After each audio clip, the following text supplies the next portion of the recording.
कितने लोग सुख आलस्य में सुख ढूंढते हैं, सवेरे सोकर उठते हैं और फिर कुर्सी पर बैठे, एक कुर्सी पर खुद बैठते हैं, दूसरी कुर्सी पर अपने पेट को बिठा देते हैं, क्योंकि बैठे बैठे पेट भी बहुत बड़ा हो गया है। अब पेट को रखने के लिए अलग से कुर्सी रखना पड़ता है, लेकिन फिर भी न टहलेंगे, न घूमेंगे, न पैदल चलेंगे, न पद यात्रा करेंगे, न वॉकिंग करेंगे, बैठे रहेंगे। रात में 8 घंटे बेड पर पड़े रहे हैं आप। अब शरीर को एक्टिवेट कीजिए, व्यायाम कीजिए, थोड़ा पैदल चलिए, कुछ काम करिए, फिर मत बैठिए। बैठने से शरीर में बहुत सी बीमारियां आती हैं, इसलिए कितने टीचर लोग खड़े खड़े ही स्टूडेंट को पढ़ाते हैं। रेलवे में जो ड्राइवर है वो भी खड़े खड़े इंजन को चलाता है। बैठने की व्यवस्था भी है, लेकिन खड़े खड़े। एक टीचर कह रहा था, बैठे बैठे मेरी जो कमर है वो कमरा हो गई है। तो हमने कहा कमरा का मतलब? बोले बहुत बड़ी कमर हो गई बैठे बैठे, अब मैं खड़े खड़े पढ़ाता हूँ। बैठने से शरीर में नाना प्रकार के रोग पैदा होते हैं, इसलिए हिलना डुलना, चलना फिरना, खड़े होना, घूमना टहलना, काम करना सबके लिए अनिवार्य है। शरीर को स्वस्थ रखने की पहली चाबी है कठिन मेहनत करना। जब मनुष्य कड़ी मेहनत करता है तो उसे कड़ी भूख लगती है, और अच्छे स्वास्थ्य की पहचान है कड़ी भूख और साथ में गहरी नींद। जिसको गहरी नींद आती है और खूब भूख लगती है तो समझ लो वो व्यक्ति स्वस्थ है। जब जब मनुष्य के शरीर में कोई रोग का प्रकोप होता है तो भूख कम हो जाती है और साथ में नींद कम हो जाती है। कुछ लोगों का कहना है, एक हमारा संत कह रहा था, जब आदमी धनवान बनता है तो उसको भूख कम क्यों हो जाती है और उसकी नींद कम हो जाती है? गुरुजी, हमने कहा धनवान बनने से नींद और भूख कम नहीं होती है। जब आदमी धनवान बनता है तो उसके पास काम कम हो जाता है, काम करता नहीं, उसका काम सब कर्मचारी करते हैं। जब काम नहीं करता है, हिलता डुलता नहीं है, इसलिए भूख नहीं लगती है। भूख ये नहीं समझती कि तुम धनवान हो कि निर्धन हो। भूख ये कुछ नहीं समझती अमीर हो गरीब हो। भूख तो जो जितना ज़्यादा मेहनत करेगा उतनी ज़्यादा भूख लगेगी, और जो जितना ज़्यादा काम करते करते थक जाएगा उसको उतनी ही गहरी नींद आएगी। ये नींद का फार्मूला। नींद को क्या मालूम तुम धनवान हो कि निर्धन हो। नींद तो शरीर का धर्म है, इसलिए जो गहरी नींद का सुख चाहते हैं वह लोग खूब मेहनत करें ताकि थक जाएं तो गहरी नींद का सुख मिले। और जो लोग भोजन का स्वाद चाहते हैं वे कड़ी मेहनत करें तो कड़ी भूख लगेगी, और जिसकी भूख खूब होती है उसको स्वाद खूब आता है। जिसको भूख नहीं है उसको गुलाब जामुन दो तो गुलाब जामुन को देखता है तो उसको लगता है ये गोबर जामुन है, खाने की हिम्मत नहीं पड़ती है। और जिसको भूख है गुलाब जामुन को देखता है तो उसके मुंह में लार भर जाती है और सोचता है अकेले मौका मिल जाए तो 10-15 खा लूँगा। कि कई लोग तो बहुत खा गए। एक भक्त को मैं खिलाने लगा तो 20-20 बर्फी खा गया, 20-20, और फिर हाथ बढ़ाता था और तो उसकी माँ दौड़ कर आई, बोले अरे इसको हम मत दो, बीमार हो जाए। तो फिर मैंने उससे पूछा तुम कितना खा सकते? बोले 1 किलो तो हम खा ही लेंगे, 1 किलो अकेले। तो हमने कहा कारण क्या है? बोले कारण क्या, बजरंग बली हूँ, काम बहुत करता हूँ, भूख बहुत लगती है। और ये मम्मी कहती मत खाओ मत खाओ, और ये खुद बैठी रहती, काम करती नहीं तो इनको भूख लगती नहीं। ये अपने भूख के हिसाब से हमको खिलाना चाहती। मैं मारे भूख के तड़प जाता हूँ गुरुजी, तो क्या करूँ, मैं खा लेता।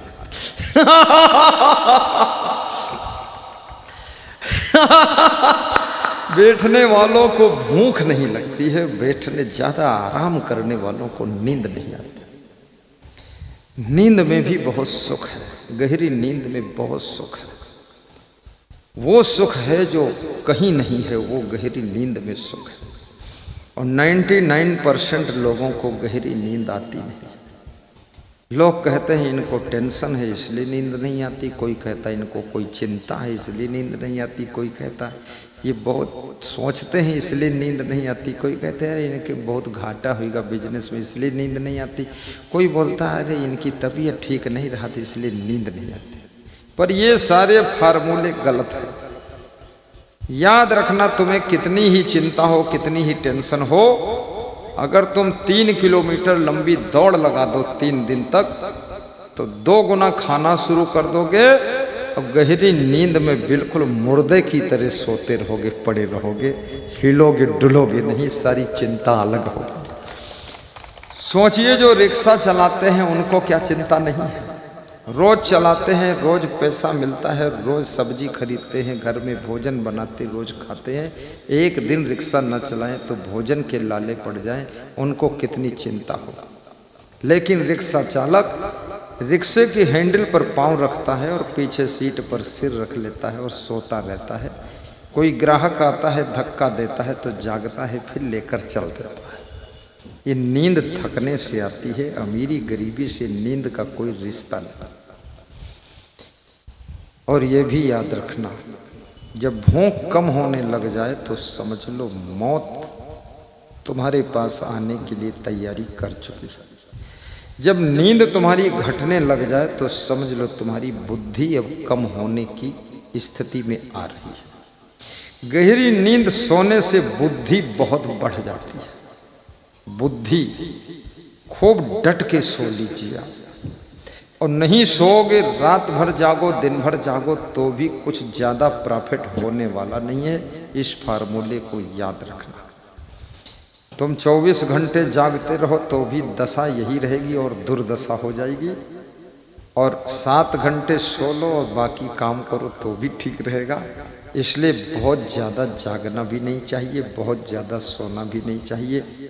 जो लोग बहुत ज़्यादा सोते हैं, याद रखना उनका भाग्य भी सो जाता है, और जो लिमिट भर सोते हैं और लिमिट भर ज़रूरत भर जागते हैं और काम करते हैं, उनका सोया हुआ भाग्य भी उदय हो जाता है, सोया हुआ भाग्य भी उदय हो जाता है।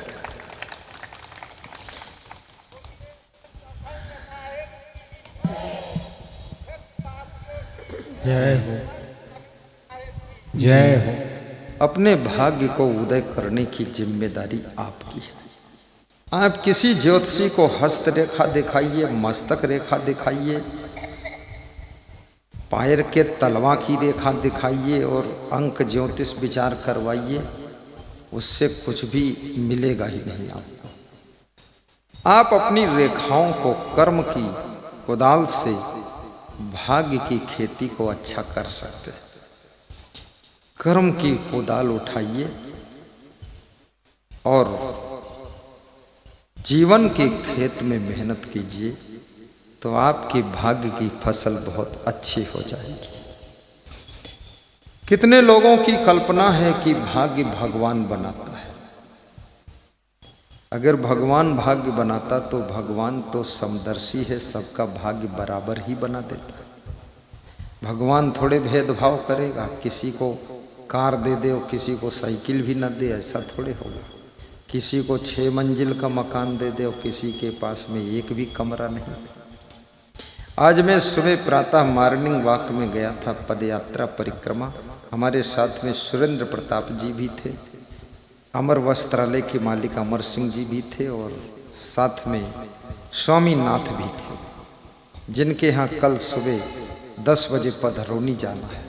बड़ी श्रद्धा उनकी है। और रमेश सिंह भी थे और साथ में 20 लोग थे। तो मैंने देखा कुछ लोग सड़क के किनारे पल्ली तान करके और उसी के अंदर रह रहे हैं, और उनकी पत्नी जो है मिर्च मसाला जीरा धनिया सिलौटी पर पीस रही थी। तो मैंने उसको पीसते हुए देखा, तो मैं अपना हो भाग्य माना कि मैं साधना सिंह के मकान में ठाठ से लक्ष्मी ना देवी के यहाँ रहता हूँ। ना धनिया मिर्चा पीसने की जरूरत है, ना पाल पल्ली तानने की जरूरत है। क्या सुखद जिंदगी है। मैं सड़क पर निकलता हूं तो लोगों की दशा दुर्दशा देखता हूं, उससे सीखता हूं, फिर मैं ये सोचता हूं इनसे सबसे अच्छी जिंदगी मेरी है।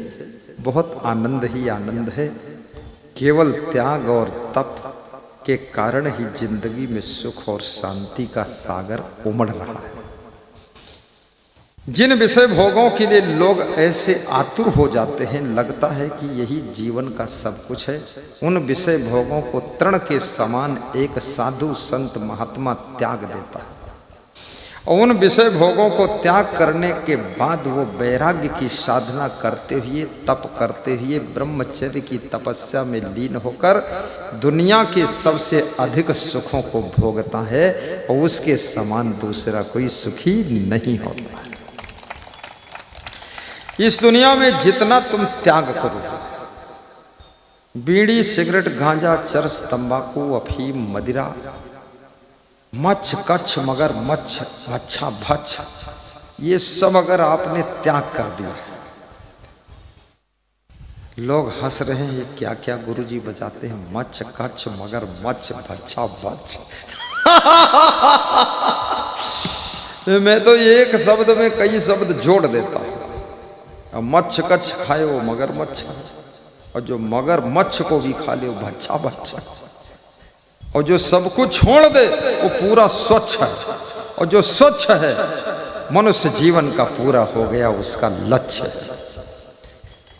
इसलिए ये चीजें सब जो त्याग कर देता है, फालतू चीज, सुबह एक चाय पी लिया, बात खत्म, वो भी कभी कभी उसको भी छोड़ दो। जितनी आदतों को तुम त्याग कर दोगे उतना ज्यादा सुख तुम्हारे ऊपर बरसना शुरू हो जाएगा, और जितना ये फालतू आदतें तुम बनाओगे उतना ज्यादा तुम दुख के ओले तुम्हारे ऊपर बरसेंगे, और तुम्हारी खोपड़ी में चोट लगती जाएगी। काम, क्रोध, लोभ, मोह, ईर्ष्या, द्वेष, अहंकार, ये भी दुखों के कारण है, इनको भी कंट्रोल कीजिए। किसी की उन्नति देख करके कितने लोगों को इतनी जलन होती है कि उसका काम बिगाड़ने में ही अपना टाइम, पैसा, बुद्धि खर्च करते हैं कि मेरा मकान बने न बने लेकिन इसका नहीं बनना चाहिए। उसके लिए वो इधर उधर सब तिकड़म भिड़ा करके अड़ंगा डाल देते हैं। ऐसे चुट्टा लोग, किसी का मकान बन भी जाएगा, तेरे क्या परेशानी। और याद रखना, वो खंडहर में रह करके तब मुस्कुराता है कि दूसरा भी खंडहर में ही रहे, तब उसको खुशी है।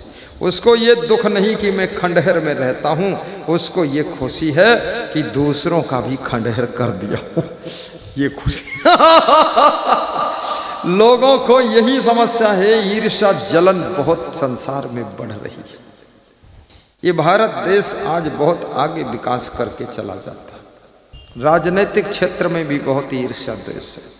इसलिए आप किसी विधायक को हंसते हुए नहीं पाएंगे, न तो सांसद हंसता मिलेगा, क्योंकि यहाँ तो लगता है ये सब एक पार्टी के हैं, पर एक ही पार्टी में टांग खिंचाई चल रही है।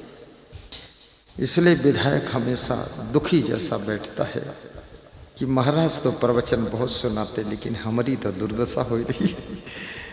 कितने सांसद भारी टेंशन में रहते हैं, खूब मुंह बनाते हैं और मुंह में अंदर अंदर जीभ लुढ़काते रहते। हमने कहा क्या हुआ सांसद?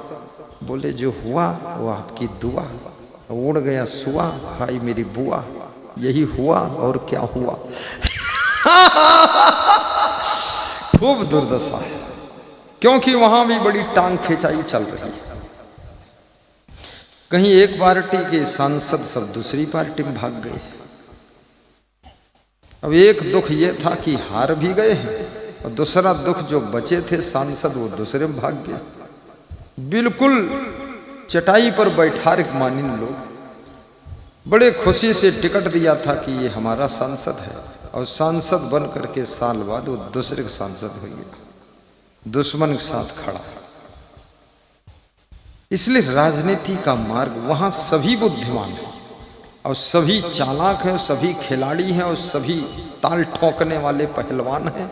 वहाँ कोई कमजोर है ही नहीं, सब सुरबग्घी का खेल रच रहे हैं, सभी अपना अपना पासा फेंक रहे हैं। अब कहीं किसी का पासा पास हो जाता, किसी का पासा तो खुद ही उमा फंस जात जाल में अपने। बड़ा जंजाल है। समाज के अंदर भी लोग ईर्ष्यालु बहुत है। और विदुर जी कहते हैं जो ईर्ष्या करता है उसको कभी सुख नहीं मिलता है। ईर्षु घृणी न संतुष्ट क्रोधनो नित्य संकिता पर भाग्यो विजीवी च खडिते नित्य दुखिता। ईर्ष्या, घृणा, असंतोष, क्रोध, दूसरे की कमाई पर जीने वाला व्यक्ति, हमेशा संदेह में रहने वाला व्यक्ति, जिसको किसी पर विश्वास नहीं, ये 6 प्रकार के लोग हमेशा दुखी रहते हैं। विश्वास की भी समाज में आवश्यकता है। आप अपने जीवन को ऐसा बनाओ जो तुम्हारे ऊपर लोग आंख मूंद कर विश्वास कर सके। कितने परिवारों में दंपति जीवन के बीच में भी अविश्वास और संदेह खड़ा हो चुका है। पत्नी को संदेह है कहीं हमारा पति हमको मार न डाले, पति को संदेह है कहीं हम रात में सो जाए मार के नीले ड्रम में न भर दे। अब इस तरह से संदेह में रह करके दोनों की जिंदगी हराम हो गई। शांति नहीं है, चिंता है। एक एक घर में सोवत है और एक दूसरे का मारे मारे के डराते। और कितनी घटनाएं ऐसी हो गई। याद रखना, पत्नी उसे कहते हैं सा भार्या या सुचिर दक्षा। भार्या वो है जो पवित्र भी है और कार्य करने में कुशल भी है, उसको भार्या कहते हैं। जब भरद्वाज ने राम को इशारा दिया था कि ये स्त्री साथ में कौन सी है, तो राम ने कहा था ये मेरी भार्या सीता जी है। और ये आदमी साथ में दूसरा कौन है, ये मेरा अनुज भ्राता लक्ष्मण है और मैं अयोध्या के महाराजा दशरथ का पुत्र राम हूँ।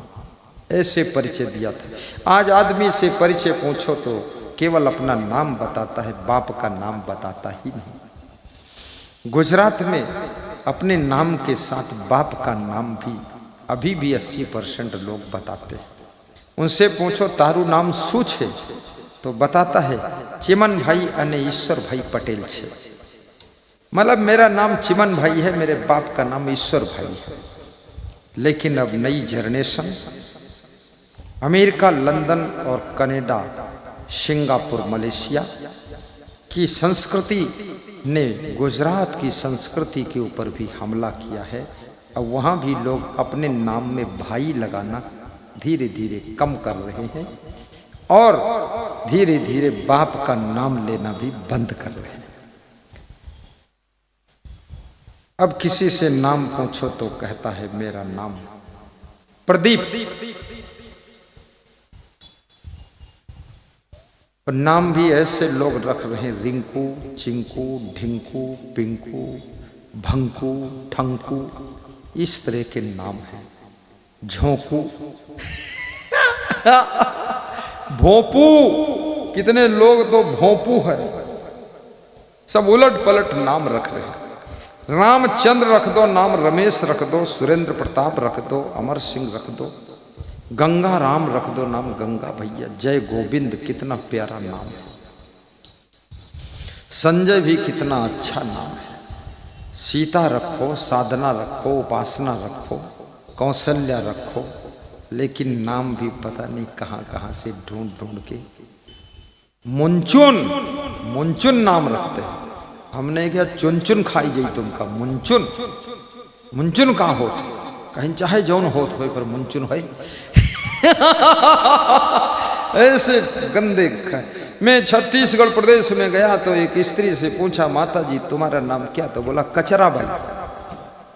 उसके पति से पूछा तेरा नाम क्या, बोला झाड़ू सिंह। हमने कहा बहुत बढ़िया, पति झाड़ू और ये कचरा, घर हम कचरा निकालते रहो। ऐसे अच्छे अच्छे नाम रखिए। कितने साधुओं में नाम ऊंट पटांग रख देते हैं लोग। मैंने सब साधुओं के नाम छांट छांट कर रखे। प्रेमपाल, प्रेमपाल साहिब, धर्मेश साहब, देवेश साहब, लेखपाल साहब, यशपाल साहब, सर्वेश साहब। मैं दास बोलता हूँ लेकिन दूसरे लोग हरीश साहब, हरिधन ईश हरीश, सुरेश साहब, शीलकर, शीलवान व्यक्ति। जिसके पास शील है दूसरों गुणों की क्या जरूरत है। याद रखना जिसका चरित्र खो गया तो और कुछ खोने की भी क्या जरूरत है, उसके पास बचा ही क्या है। इसलिए और नाम रखा प्रवीण दास, नवीन दास, देवकर दास देवता जैसा, सतकर दास उसका जैसा नाम, आदित्य दास, द्रगपाल दास चारों दिशाओं में पालन पोषण करता है, कृष्णपाल दास, चंद्रेश दास वो जो मन संचालक कर रहा था वो चंद्रेश दास, सुखपाल दास, ये देखो सुखपाल, ये हम पर पंखा डुला रहे हैं, सुख दे रहे हैं। अब क्या क्या नाम लोग रख देते हैं। मैं एक साधु से पूछा तेरा क्या नाम, बोले मूर्खानंद। लखनऊ में मिला 30 साल पहले, बोले मूर्खानंद। मैंने कहा सच में तू मूर्ख है कि खाली नाम ही नाम है? बोले कुछ कुछ हूँ भी मूर्ख। तो मैंने कहा तो अलग बैठो, नहीं मूर्खता करोगे तो ठीक नहीं है। बोले मूर्खता आपसे थोड़े करूँगा। हमने कहा क्या मूर्खता है? बोले कभी कभी बीड़ी पी लेता हूँ चुरा कर। कितना साधु लोग भी तम्बाकू खा लेता है, बीड़ी पी लेता है, गांजा पीता है। घर से निकले थे महान बनने के लिए, और महान तो नहीं बने लेकिन कंजेड़ी बन गए, गंजेड़ी भंगेड़ी। घर से निकले थे, लोग बोले थे अब तो दुनिया छोड़ दिया, और दुनिया से निकल कर आए भांग पकड़ दिया है, भांग घोट घोट पिए थे। गांव छोड़ा था कि अब बस मुक्त हो जाऊंगा, अब गांव छोड़ने के बाद बीड़ी सुट सुट पी रहे। अरे गांव छोड़ना आसान है, घर छोड़ना आसान है, ये बुराई छोड़ना कठिन है। ये काम क्रोध लोभ मोह ईर्ष्या द्वेष अहंकार छोड़ना कठिन है। गांजा भांग चरस तंबाकू चाय छोड़ना कठिन है। ये लफंगा बाजी ये चंचलता छोड़ना कठिन है। गांव छोड़ो या देर में छोड़ो, लेकिन पहले ये रंगरूटी छोड़ दो, बदतमीजी छोड़ दो, तो समझ लो तुम गांव में ही आधे मुक्त हो।